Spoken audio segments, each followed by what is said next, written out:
to Play to Your Best Summit, bringing experts in mindset, nutrition, training, recovery. I'm Tenille Hoogland. Once in a while, I introduce myself, but that's me.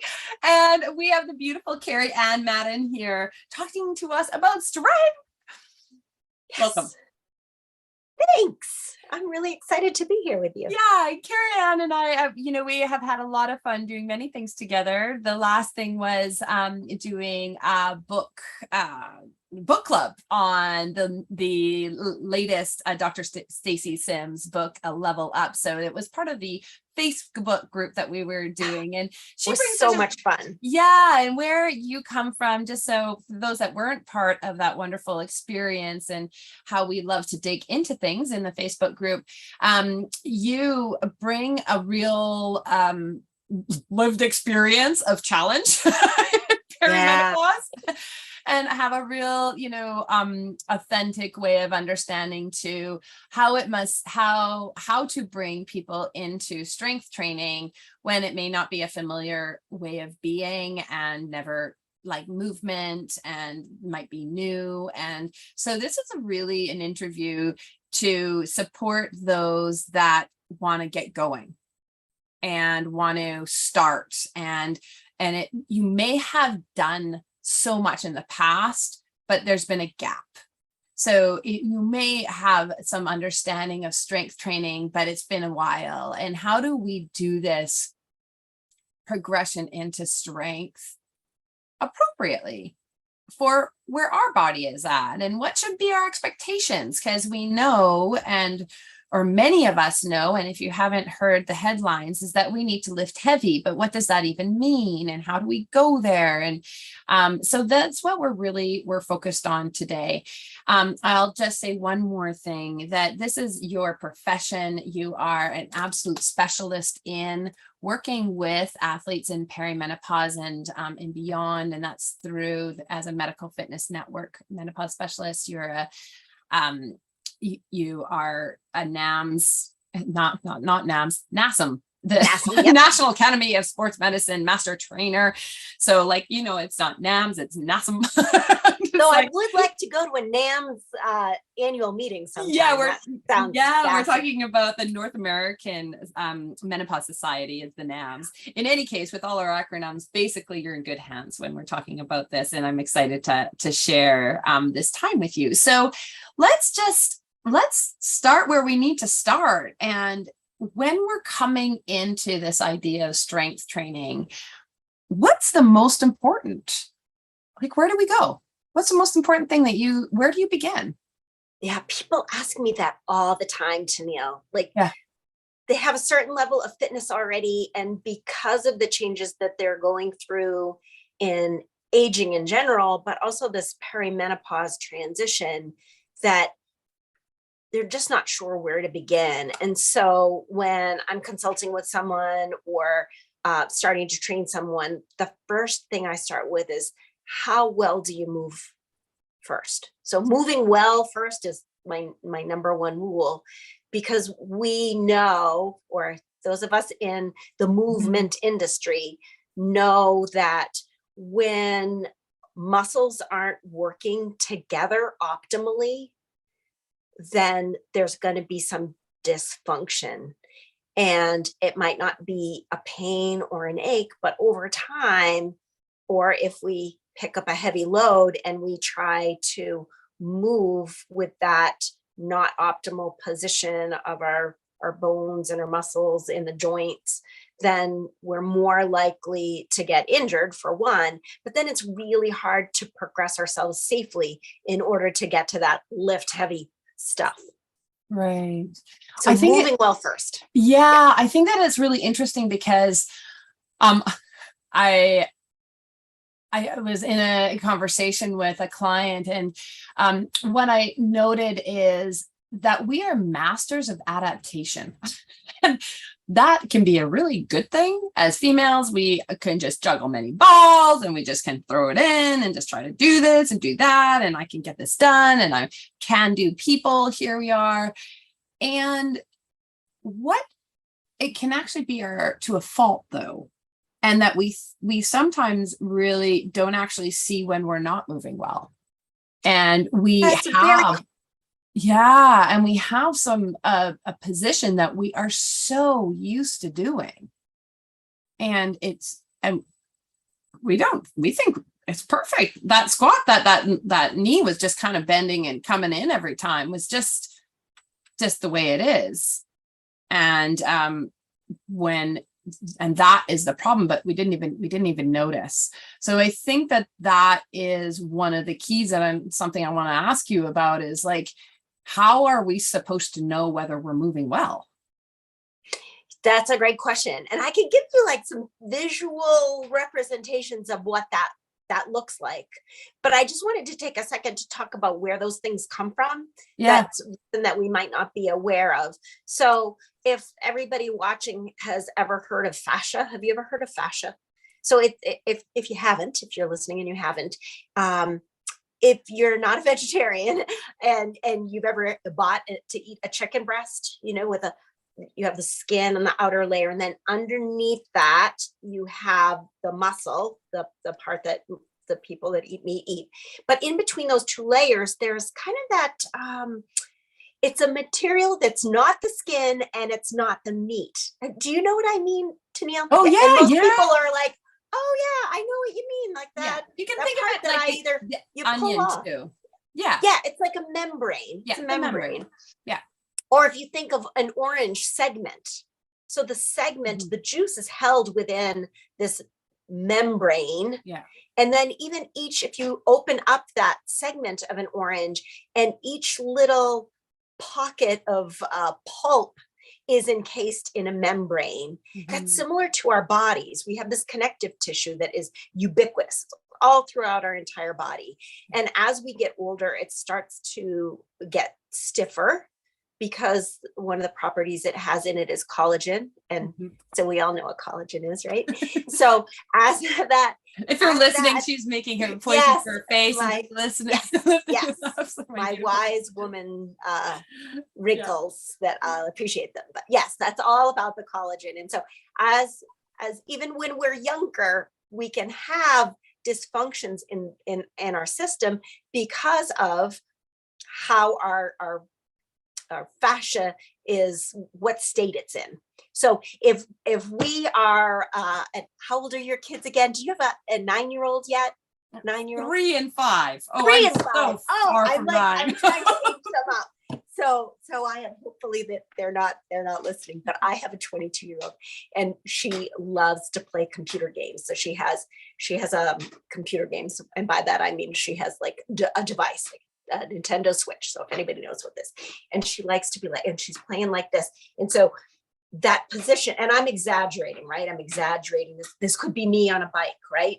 Yeah. So any position that we hold for a long period of time dehydrates and tightens that connective tissue. So if you think of that orange segment, how it connects every little piece of that juice of the orange, or you think of that chicken breast, where that, if we have the whole chicken, that membrane structure, the fascia that we visualized, that's ubiquitous throughout our entire body. Our muscles are encased in it, our organs are encased in it, even our muscle fibers, not just the muscle belly itself, but all the fibers, everything is wrapped and connected through this system. It's actually a system with more sensory receptors than any other sensory receptor in our body. Right. And so when we're stuck in a position, or when we use a position over and over again, think of our legs when we're cycling or when we're running. Yeah. So that motion of going over and over and over again and doing the same position dehydrates and tightens just as much as I'm sitting here playing on my Nintendo Switch. So I just wanted to kind of like set the stage for that. So it might not be a pain, and we might not be even aware of it because, like you said, it's something that we're used to and we may not be able to see that for ourselves. So that was my setup for, I will show you how to know if your muscles are moving optimally together, because that connective tissue, because it is holding a joint in place. That's where, when we have ligaments and tendons, that's just our fascia connecting more fascia that's wrapped around everything. That's like, it's like having an internal Spider-Man costume. Right. With pockets and bags. And so imagine that stretchy material has a bunch in it where it can't move properly. So that's when I'm talking about it getting tight or not having range of motion. Even though it's not causing us pain necessarily, it isn't helping our joints move through an optimal range of motion when it's in that stuck, tight, dehydrated state. Does that make sense before I start moving around? Totally. I'll let you keep going, but I may have a point that I'd like to add, but you keep going. I love that. Okay. So I do this for all of my clients before we even start to lift a weight or do a squat or any kind of movement, as we do an assessment. And I'm fond of the saying that says, if we don't assess, then we just have to guess. Yeah. So what is the right weight to use? What are the proper positions to be in? If we don't assess where our body is, if there's any tightness or restrictions, or if there's any injuries, if we don't assess that first, then we're just guessing at what we should do for exercise. Yeah. So someone could definitely do this on your own. Of course, I always recommend a good physiotherapist could do this for you, a personal trainer who is trained in movement assessments and corrective exercise and functional movement should be able to help you with this. If you're interviewing somebody, that's a really good question to ask them. Tell me what you do for your assessment. So if they just want to have you come in and start exercising right away, that's a little red flag for me. Have somebody do a movement assessment on you. So if you feel like you've got a mirror or something to observe yourself in, or if you, I have you set up on a tripod stand, you're on my iPad right now. So having a way to record or visually see yourself, ideally record it because then you could slow it down and speed it up so that you can see what your movement pattern is. I will give you an example. How does that sound? I love that. Yeah. I know. What is a summit that's about being an athlete and moving if we're going to sit in front of the computer all day? So well, I love it. You can get up with me, and Tenille, you can do this if you want to too. Now, of course, I'm going to give you the disclaimer that check with your doctor before you do this or any other exercise. There's my yeah. I don't know if I'm going to be set up to do this, but I am totally game. Let's see if I can. All right. So I know. And then you're like, oh, stand up. Did I take my sweatpants off or am I? Yeah. No. And then you don't want any shoes on, ideally, maybe not even socks. And you want to be able to see your knees. So if you have baggy clothes on, you're dressed perfectly. But I want to be able to see my feet move. I want to be able to look down at my toes. I want to look down at my knees. I want to see my hips. And I want to be able to see my arms. So if I move back a little bit farther, you'll be able to see my arms. I can't. I want to line my knees up right underneath my hips. So I'm just about hip distance apart here. And then I'm going to raise my arms over my head. My palms are facing you. And then I'm going to sit down as low as I can go, see if I can break parallel. So before you try this, if you said to me, Tenille, I'm afraid I'm going to fall down on the ground, you could put a chair behind your bum so you feel safe. Otherwise, you're going to see how low you can sit. And then you're going to stand up 5 times in front of the camera. Are you allowed to put your heels down? Or do you have to put your heels down? Your heels should stay down. Well, you tell me, what did they do, Tenille? Well, did they stay down or did they come up? Well, I'd have to look a little more closely, I'm afraid. Okay. So then you would do that 5 times while you were recording yourself. Who knew Tenille was going to get a movement assessment today? Then you would do the same thing and observe from the side. Record yourself from the side 5 times. And then you would turn around and do it from the back 5 times. Same thing. I don't know if you noticed because you guys didn't know what you were looking for. I'm going to sit back down. And you can sit back down too if you want to. I'm just so excited we all got up. Everybody got up with us. That's awesome. So in the process of doing that, I am challenging my joints to stay in a position. So there are optimal ranges of motion that physical therapists and medical doctors have determined are optimal ranges of motion where we're less likely to get hurt, where we have the best length and tension relationships in our muscles in order to get the job done, so to speak. Squat, that's what I was doing. The reason that I threw my arms over my head was to see how independently my upper body and my lower body could move from each other.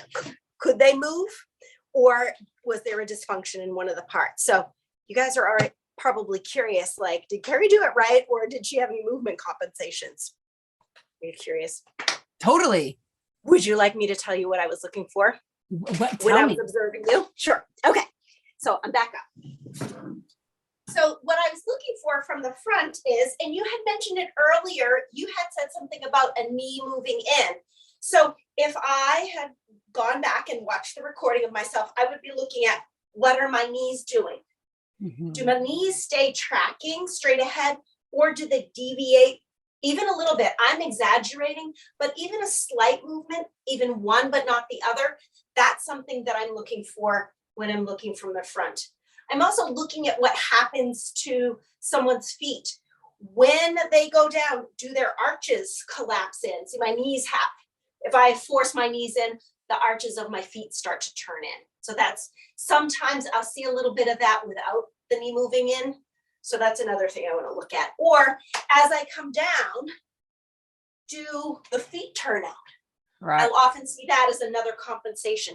That's just telling me that some of the muscles have some dysfunction.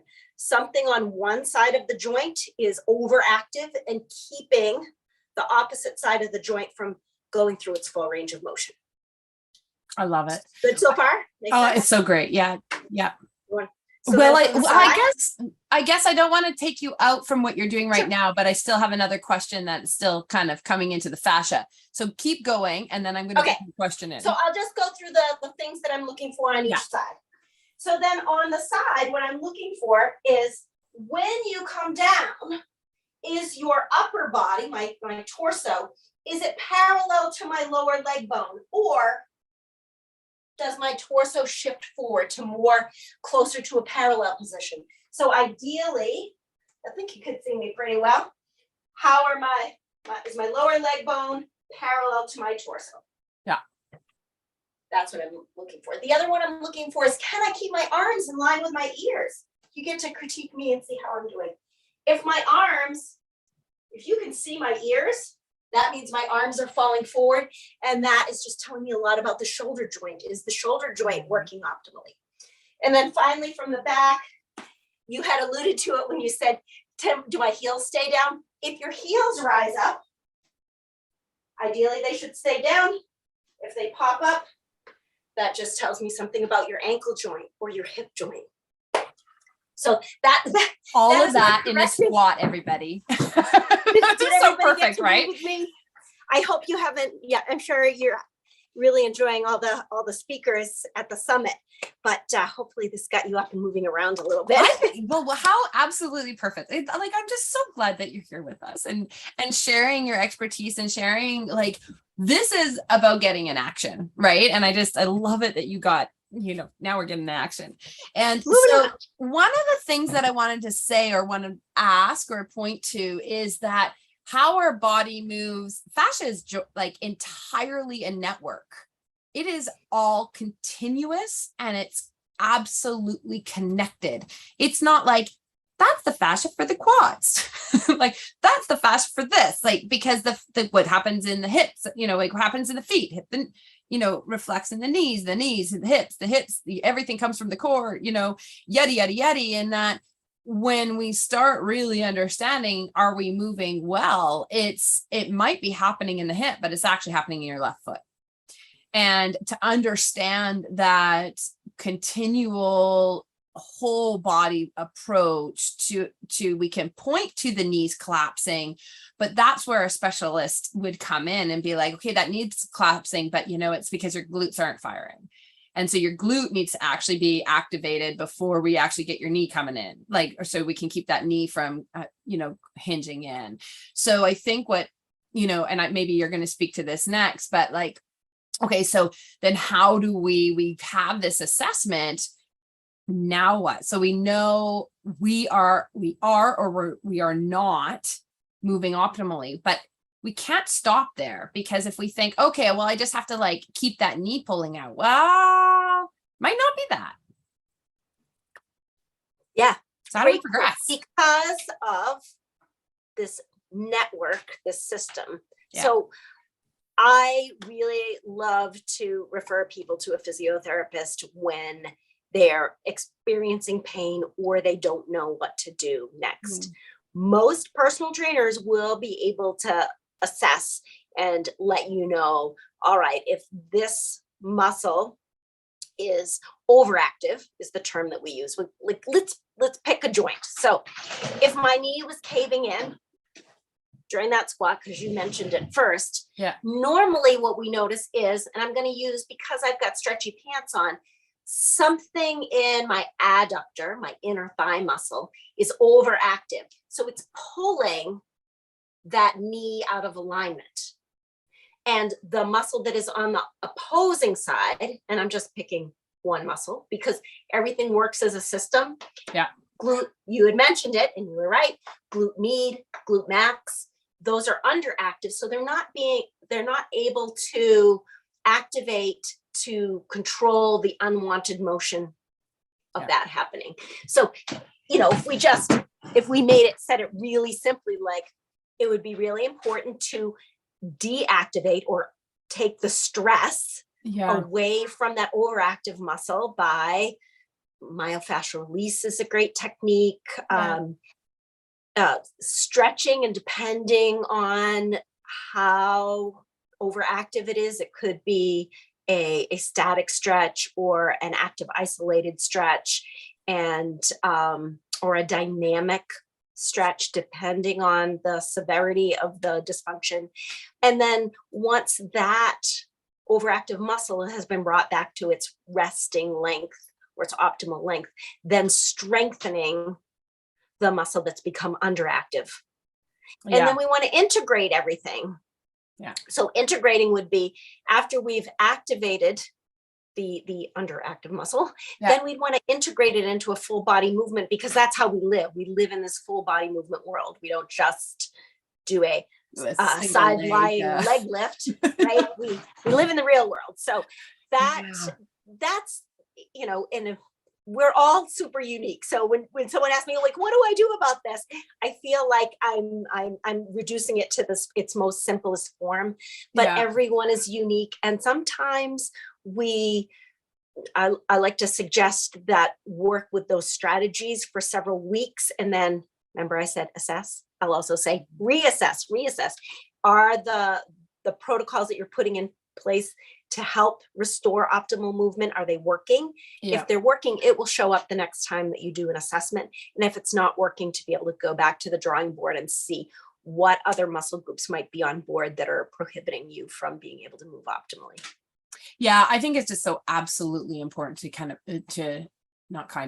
put this into a framework and into a strategy of movement. And I think the other thing I just want to point out is how this is strength training, people. Yes, we have like this about lifting for longevity and performance, but this is our platform, our foundation that we want to build. Yeah, like we have this idea, or maybe we don't, but maybe the listener is just like, no, I don't. But so much of us think that it only counts when.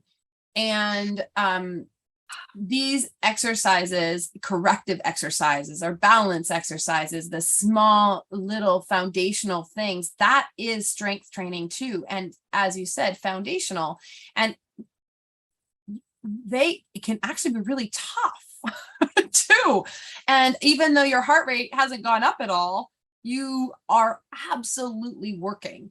And in these really small motor movements, sometimes in these ligaments and tendons getting prepared. And I want to really reiterate, like, this counts too. Absolutely. And, I look at it as we wouldn't want to go from never having sat on a bicycle or never having run farther than 100 meters, never having swam in the ocean, to signing up for an Ironman this weekend. Like it wouldn't make sense. It wouldn't go so well, most likely. So setting a foundation, one for safety, but two for performance, right? If those joints aren't communicating through the fascial network, through your nervous system or muscles and bones, they're not interacting optimally, then there's only so much power that and strength you're going to be able to generate, because you're at a deficit before you've laid that foundation. So that's why, a lot of people just want to jump right into the lifting stuff, because it feels really good, right? Yeah. It feels really good to feel strong, but the risk versus reward, is just something to really consider before you jump right in. So everybody that I work with, we start there. And what it looks like for each individual person is not the same. And like you said, it can be very challenging, because we're trying to get our muscles to work optimally and in synergistically with each other. That we always start there. And then the amazing thing is, when all the muscles are on board and ready to work, then that's when it becomes safer to add on these heavier loads. And we can talk about that next too. Like, how do you, all right, you've corrected or you've optimized all of your movement patterns. All right, can you just go and grab a barbell right now and put it over your head? Maybe not. There are some good, safe steps to take before you actually do that. Yeah, I absolutely want to go there, but I want to make one other comment, and that is, for those athletes that are proficient in their sport, doesn't mean that you're proficient in strength training. So although you may be very high level, and I'm speaking this to, as a very retired 10 years ago athlete, my proficiency can still be like, oh, she's got it down. Like, it looks good. But I, just like everybody else, if you haven't done this work, doesn't matter how awesome you are in your sport, this foundational work matters just that. It actually, it matters just the same. And that we may actually find weaknesses in, leaving things on the table in our proficiency of our sport. And that's what becomes fascinating. So this is where we all begin, regardless of whether you're on a podium and crushing it in Kona or in big events, I don't know, Spartan races or whatever you do, it doesn't matter. It's all the same. Okay, let's get to the progression now. We are moving optimally. All right. Yeah, we've got all the checks in place. And then I like to start clients with stability. So we've worked on optimizing movement, and then we want to make sure that those of us that are endurance sport people can understand this. We want to be able to continue to do something for a period of time and be able to hold that joint in place. That's right. Endurance. And so you had mentioned at the beginning that I am a master trainer for the National Academy of Sports Medicine. And about 20 years ago, maybe 22 at this point, a group of sports athletic trainers and sports medicine professionals and physiotherapists came together to create a model of what would be appropriate progressions, mainly to help athletes to improve. But one of the things that they found is for the general population. So if we have anybody watching the summit this week that hasn't done a triathlon, but was really interested in all the great content that you put out, this applies to every human being, that creating this foundation first and then creating stability. So the methodology that I'm about to share with you is really the National Academy of Sports Medicine's what's called the optimum performance training model. So we start out with stability. And stability, if you're looking like, what would that look like in a workout? There's little to no movement of the spine. We're really working on spinal stability, midline stabilization. That means I'm able to be in a position that challenges my core muscles without moving my spine. And how long can I do that for? Can I breathe? Can I hold optimal position? And so that's very protective of the spine. And once we create that stability, it radiates outward. There's a saying in the fitness industry, without proximal stability, proximal means close.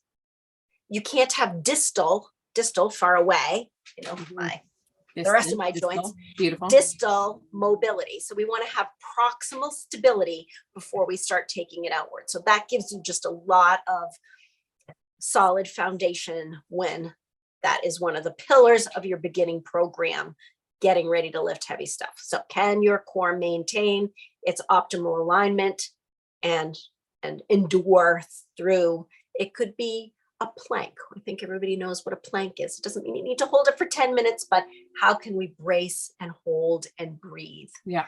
And then from there, from more of a resistance training aspect or a balance, we'll go to balance next because that comes in the continuum. Balance. Can we stabilize around that leg that we are standing on? Is our glute turned on? Does our knee cave in? Does it not cave in? How can we have stability on that single leg stance? Yeah. Because that's running. It's a whole lot of single legs. And then the research wants us to be jumping at this stage in our life, right? Plyometrics have been shown to be wonderful for bone density, for your connective tissue strength, for your metabolism. Jumping, bounding, all of those things are very beneficial to our bodies. But again, we don't want to start jumping ballistically if we have any movement compensations. Right. And I'm sure you might, one of us on the summit probably has a statistic in their back pocket about the number of women that sustain non-contact knee injuries due to this deviation toward center that often occurs just because the way that we are physically built with our hips being wider and Q angle. So if anybody wants to look up Q angle, it's just basically how your femur aligns between your hip and your knee. And it's a little different in women. So we are susceptible to that. So when we go to jump in this beginning phase, we want to focus on our landing mechanics. Like when we land, we pause and we look, are we able to maintain that optimal alignment of our knees? So we're not just going to plyometrics blindly and jumping. And then for the resistance training portion, so we just talked about core, little to no movement of the spine. We talked about balance, which is single leg things are really wonderful for our sport, but also for our longevity. And that we want to have little to no movement in that stance leg, that all of our muscles are able to maintain and endure throughout a lot of reps. And usually in this range, we look at between the 8 and 12 when we're working in balance and core. And then when we're working on plyometrics, we're holding and maintaining stability. And then with the resistance, we're looking at lighter loads, lots of reps done slowly and perfectly. Yeah. So that is, and we could go on and on about okay, what percentage of poundage or kilograms should we use in that phase? And that's really individual. And that's where, part of the assessment, when I do assessment, is we look at, all right, what poundages should you start with when you're building the base?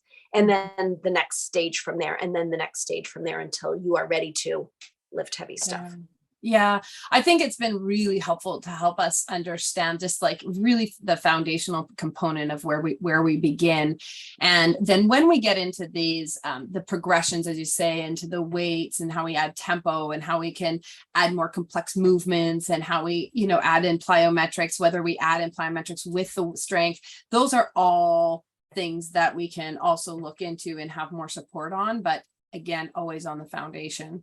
What if we have, and I guess I just want to address this before we move on to our rapid fire questions, but what about if we have limitations but we don't want to stop doing strengths? Like this is going to be critical. How do you manage through injury or limitations? Yeah, I always defer to a physiotherapist. So there's different levels of education in the human body. And so I'll refer to either sports medicine doctor or a physiotherapist when there's pain or injury occurring. And as a personal trainer, they're the boss. And normally what happens is most physiotherapists are really eager and happy to talk to a personal trainer to make sure that we stay safe. So if somebody's having pain, if they've had an injury, please get it checked out first, because that level of care, you deserve it. And then if you are working with a personal trainer, just making sure that you can connect those two people and create a team for yourself. Yeah. Yeah. The other piece is, if you're like, okay, I've done that, I'm clear to exercise, but I still have a wonky shoulder, working in some ranges of motion that don't hurt. You might be, I hate to say that people with an injury or a limitation are going to be that way for the rest of their lives and that they can't work around it. But there may be, depending on the injury or limitation, it might be something that you can't do the fullest, heaviest load that you might like to do, that might be in the textbook suggested for someone our age to do. But I can give you a couple of examples of what I do with my clients that can't maybe follow the exact protocol that say Dr. Stacy Sims has set forth as the ideal. Would you like to hear a little bit more about what I do with? Yeah, why don't you give us one example? Yeah, for sure. Sure. All right. So I have a client who really wanted to jump, but I wanted her to jump. She was like, what are you talking about, Kerry? I've been jumping since I was a little kid on a jump rope. And so she was very nervous about it, but she had read Next Level and she was like, all right, well, I know it's good for me. And I quoted a study that they had done. It was actually on 70-year-old men and jumping, and how they got them from shuffling their feet at risk of falling to being able to jump up on a plyo box. Right. It didn't happen overnight, but I shared that with her, and she was willing to trust me. So we started out with what I call threaten to jump. So she's got bad knees, and so we tested it out by, I'm going to get up again and I'm going to show you what I mean, because I'm such a visual learner, that I always want to show something visually. So if I was going to jump and think about jump, but not actually, that's why I'm saying threatening, what would I do with my body? So if I was going to pretend to jump, I'd need to get down in this position, right? Most of us know that we would need to be in this position if we wanted to go up, right? So instead of leaving the ground, I'm just going to fire up. You can see I added this rapid movement as though I was going to jump, but I didn't leave the ground. And so what that did was it started to help train her muscles without hurting her knees. And again, it could be different for somebody else. Somebody watching could go and try that and be like, my knees, it doesn't feel good. So this is just one example of something that worked for a client of mine. Could be something that you could try. So then after we practiced that, can you come up onto the balls of your feet? And then at her house, I go to her house.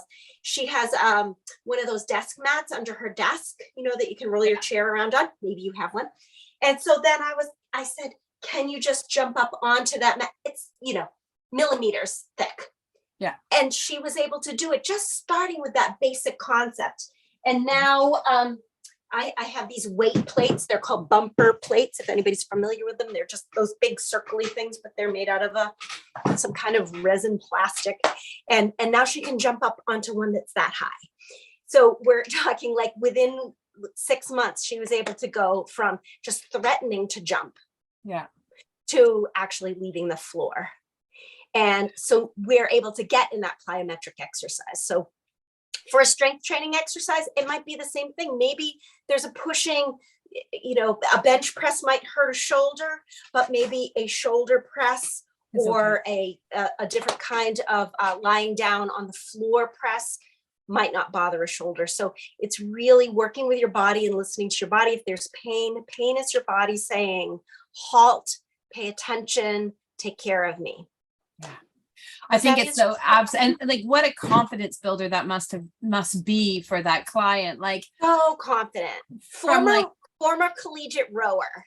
Yeah, like just didn't, because of this transition in her life, just really wreaked havoc on her body. And now to be able to do things that make her feel her athletic self again has been really, it's pretty awesome. Yeah, really empowering and beautiful. I like, and just that confidence just to be like how you walk out into the world and removing some of that fear. We talk a lot about stress, and what I think is interesting is how we don't acknowledge so many of the stresses that we have, and how we move in the world. If we are fearful of, I might break, or I can't do that, or this, whatever that might be, that's a low grade stress, actually. And I hate to say it, but it is. And we need to try to really target those. And how do we do that? We do it by movement and learning how to be and, stand with our, with confidence. That's like, this is my body. I'm going to be strong. I am strong in the world. And it just radiates from our whole being. I'm so excited for your client. And I think the other point that I just want to make there is, the trust factor that you mentioned, that she trusted me, and that if you feel at all like it's too much, then that needs to be, this is a relationship. Any relationship you have with your personal trainer and with your physiotherapist, it is a relationship in which you hold power. And while we absolutely advocate for going to the professionals that are doing this, one of my athletes who's a physiotherapist, she's like, sometimes physiotherapists, if they're quite young, male in their 20s, and they're working with a woman in her 60s, they just want to fix it. They know they can. And then you have 20 exercises and it's too much. It's just too much. Yeah. And so that if you feel like it's too much, it's too much. And that's okay. And you communicate that. And then it allows the other person to become involved with your end in relationship with you and in understanding how to support you better. But that's on us. That's on us to communicate. And trusting yourself, right? So if you were embarking on this on yourself and you were like, all right, I can do that threaten to chug, but I don't know about that 45-inch plate. Or I know that if I keep my arms close and I do a bench press, my shoulder doesn't hurt and I can go heavier. Listening to your body and honoring that, you can trust yourself just as much as you need to build that trust with, if you're going to use a professional, but being able to trust your body and then finding those spaces and places where you can find your best range of motion is really key, listening to your own body. Brilliant. So great. All right. So you are giving us a free gift, or all the listeners. It's a phenomenal one. Yeah. Like, how cool is this? So I encourage people, like, you're going to be busy, but in any case, free movement assessment and analysis with Kerry. So what that means is that you can go and click and create some time with her. And let's start with a place to start and see, and Kerry Ann is going to help you. And brilliant. Do you want to say anything? Yeah. So if just somebody doesn't feel comfortable doing it on their own, I'm happy to offer that to the participants at the summit. Yeah. Oh, so cool. All right. And we have 3 rapid fire questions. Are you ready? Ooh. Okay, go. Okay. 1, what are you learning right now that you're super excited about? A great question, because I just came off of a weekend National Academy of Sports Medicine conference. And there are two things that I'm really wanting to learn more about.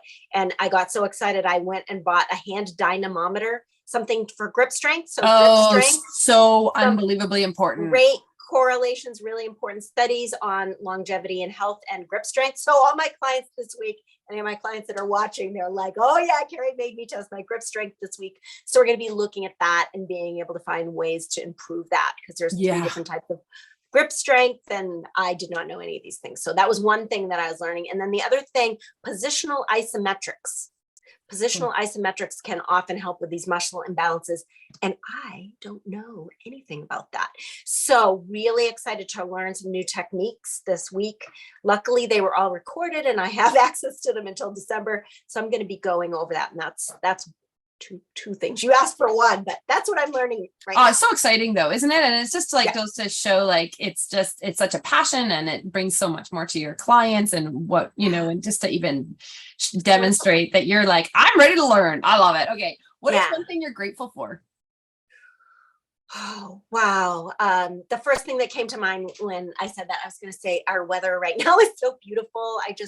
I love being outside. So I live in the northeast of the United States in the New England area, which is famous for our trees and our maples and our apples. And I am just so grateful for the time that I've been able to spend outside breathing air and letting my eyes see sunlight and spending time with my family. So beautiful. That's the first thing that popped into my mind. I'm sure that when we first talked about doing the summit together, I had like other things like a month ago when we first started talking, but no, it's so perfect. It is. It's this beautiful fall around. What is one principle that you live by? Be curious. Like genuinely open-heartedly curious. Yeah. So if I don't understand something, that I just want to seek to understand it better, or being curious if I notice something in myself that's like, oh, that doesn't feel right, I don't like that, or an opinion or a thought process or a behavior. I just want to get really curious about like, oh, why have I always thought that was the way that things are supposed to be, or why, just that open-hearted curiosity of earnestly wanting to learn and understand myself and other people better. Yeah. I find it so fascinating that it's a principle for you, where it says value for me. Like, I know that like that's going to just guide me in all of my life, like, and in service to everything that I do and who I be. And that it's a principle as well. I love it that you offer that it can be your guiding principle. Stay curious. It's a really strong, like a pillar of who I want to be. No, I think it's great. I'm going to leave you with the last word. So is there anything that you want to say to our incredible listeners who've gotten moving in this beautiful interview with you? And I thank you for sharing so much. It's been beautiful. Oh, sure. I guess the last thing that I want to say, of course, Tenille, you and I could talk for hours because we just love helping people, but we love talking about the human body and its miraculousness. So, I touched on a little bit. We really touched on move well first. We touched on knowing how your body individually moves and what might not be working optimally. We talked about honoring and listening to your own body. And we talked about building trust, not only with yourself, but with the team of people that help take care of you. We kind of touched upon like where to get started in the lifting process of setting that foundation. There's so much more to that, which clearly wouldn't need 2 hours to talk about, but really setting the stage for that. And then continuing to learn more. Everybody here can Google the National Academy of Sports Medicine OPT model, and then you can see where I was going with that progression. But today I just touched upon those foundations to help you get started. So, and feel free to reach out to me. Tenille will have all my contact information for you. So if you need more information about like, okay, I've already gone through the stabilization phase, tell me what to do next. Ready for more. It's beautiful. Well, thank you so very much. It's been beautiful. Thank you. Yeah. Thank you, Tenille.